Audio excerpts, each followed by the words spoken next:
you two share something. Not only are you fighters, not only were your dads fighters, but they fought in two of the biggest fights this country's ever seen. Really, you should be quite close, no? Close in terms of what? Or if not friends, at least, you have shared experiences that would make you potentially friends. If we weren't both fighters, absolutely. I could see myself being friends with him in a different life. But when you both know that there is even the smallest possibility that at some point we may fight, a friendship could never be formed. Yo guys, welcome back to the Boxing Nights. The latest talk of the boxing world is that Chris Eubank Jr. and Conor Benn are finally set to face off, and the anticipation is through the roof. After all the delays, drama, and a controversial drug test that kept them from fighting in 2022, this time they're actually going to do it. The showdown is happening on April 26th at the Tottenham Hotspur Stadium, and it's going to be a huge event, both for the fighters and for the entire UK boxing scene. If he was to put his hands on my son, I swear to God he wouldn't be living. And until you have kids, obviously you don't, because you don't understand, and your dad obviously never protected you. That's why you feel the way you feel, which is why you obviously feel the way you feel. No, it's it must be the way feel the way you feel. I was never protected. Yeah, you was probably never. You look like you've never been protected. I am going to come in there and stick it on you from the get-go. Good. Straight away. I'm going to come out of there hot skipping a big right hand to a big flipping head of yours. I don't believe you. You don't believe me? No. What would you believe then? I don't believe What do you believe I think you're going to run for your life. Oh, shut up. Talk shit. You might think he's a cheat, and you're perfectly entitled to your view. But the reality is, if he was a convicted cheat, he wouldn't be able to fight you. So do you accept that for the purposes of your fight, that he's not a convicted cheat? He's someone that you might think he is, but he's not been convicted of that. Whether he's been convicted or not is irrelevant. The fact is, substances were found in his system. You put your hands on me, I put my hands on you. I'll never disrespect your dad. Yes, you would. You disrespected him before. What, the fact that he don't like you? It's a matter of fact. Okay, well, it's disrespect. It's a matter of fact. How's that disrespect? You can't give it and not take it. You fucked up by talking about my dad. You done fucked up talking about my dad. You fucked up by taking Yeah. The backstory of this fight is packed with rivalry and history. It's not just about the two fighters in the ring, but about the legacy of their families. Chris Eubank Sr. and Nigel Benn were bitter rivals in the 90s, giving fans two epic battles that are still talked about today. Their sons have spent years talking up a potential fight, and now they're on the verge of settling it. So let's see what the experts have to say about this heated family rivalry. I'm not going to let you go, Barry. I want to ask you, but at the end of the month, obviously, big fight. Eubank Jr. takes on Conor. Benn, well talked about, well documented. Where are you on it? I think it's going to be a massive fight. I think it's arguably one of the biggest fights ever to take place in England. The personalities, the backstory between the dads, everything works to make this humongous. We could have sold 500,000 tickets. I think I'm with Conor Benn on this. I think he's gone through more than enough in his life, which has now been completely exonerated. What a waste of 2 years of a young man's life. He's got a point to prove, but Eubank is the bigger man. So I see it as a 50-50 fight. And I believe that Conor Benn can knock out Eubank Jr. Liam Smith, the only man to ever stop Chris Eubank Jr., has offered his take on the contest. Smith, who handed Eubank a fourth-round knockout loss in January 2023, acknowledges that Eubank's performance against him in their rematch later that year showed improvement. Still, when it comes to this fight, Smith leans toward Eubank due to his size advantage. Smith believes Benn is just too small for Eubank, who has the reach, power, and experience to control the fight. What do you make of Eubank versus Benn? I'm not 100% sold on the winner, but I'll probably head towards Chris on points. Why? Just size-wise, Conor's small. I think Chris might rob a points win, if that makes sense. I think he'll jab, I think he'll be cagey on. I think that's a style now. He's not the Chris of old where everyone makes out he fucking loves a fight and ferocious and got this big high work rate. I think he's very cagey, jabs and holds a lot, and I think he won't give Conor a chance in there.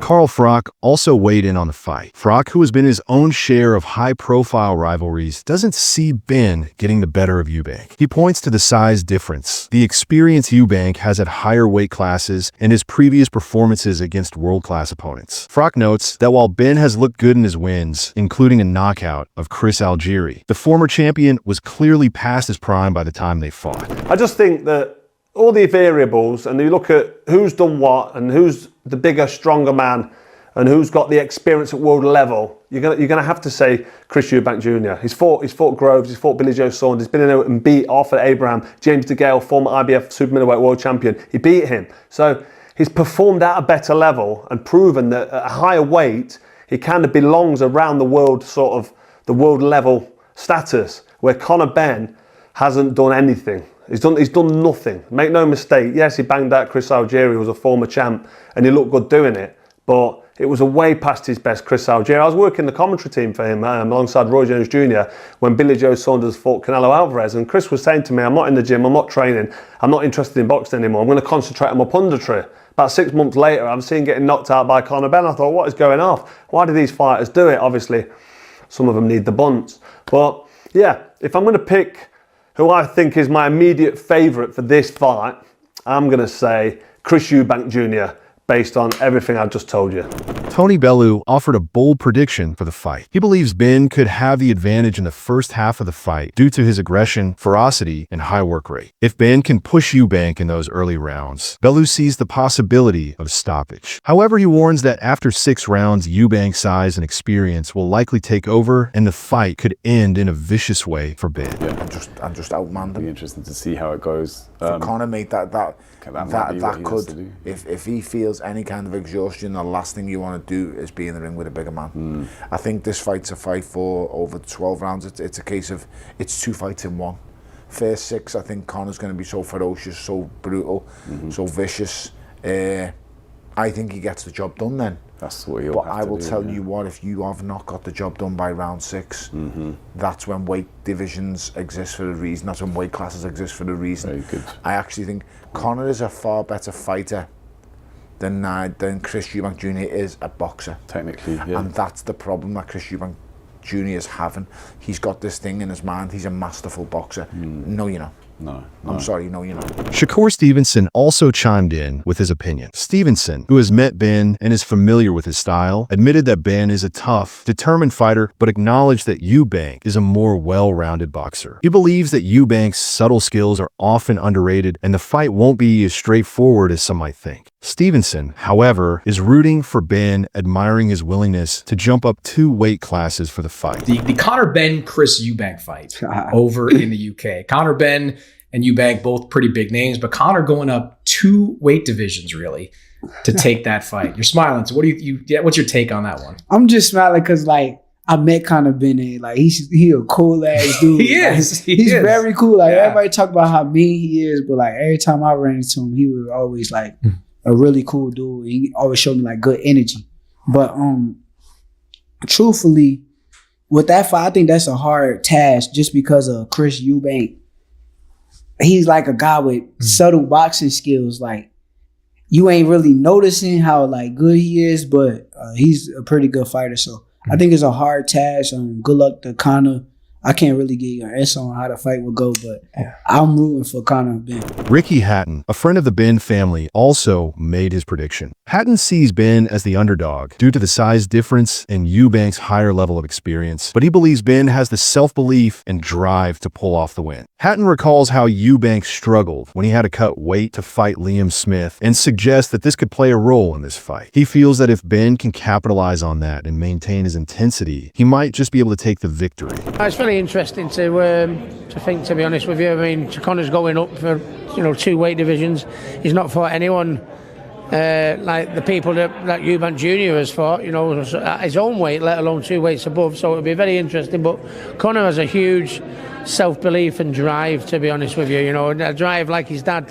The Benn family, I've never seen a family with more drive and determination. So I think everything's pointing at Chris Eubank Jr. But I think I might have a sneaky few quid on Conor, to be honest with you. His drive and his confidence and his self-belief is something that I've only ever seen in a handful of people, and he's going to need that, and I think that might be enough against Eubank. However, even Amir Khan, who initially backed Benn, has now switched his pick after reflecting on the fight more deeply. Con, who has moved up and weighed himself in his career, admits that the size difference between Eubank and Benn is too much for Benn to overcome. While Con acknowledges Benn's aggressiveness and determination, he believes Eubank's strength and size will eventually wear Benn down. Con also points out that while Eubank might not be Canelo Alvarez, he still has the advantage in weight, power, and strength, which he thinks will be the key to Eubank winning the fight. At the fight, you've got two different styles. You've got an aggressive Conor Benn style, and then you've got a boxer in Eubank. So, it'll be a technical fight. Is a shorter guy, stronger guy gonna push him back? Or is the guy who's the taller guy and who's more of a better boxer, is he gonna outbox Conor? So it's hard to tell, you know what I mean, who's gonna win that fight. So what do you think about this situation? Do let us know in the comment section below. If you enjoyed this video, make sure to subscribe and leave a like for more boxing content like this.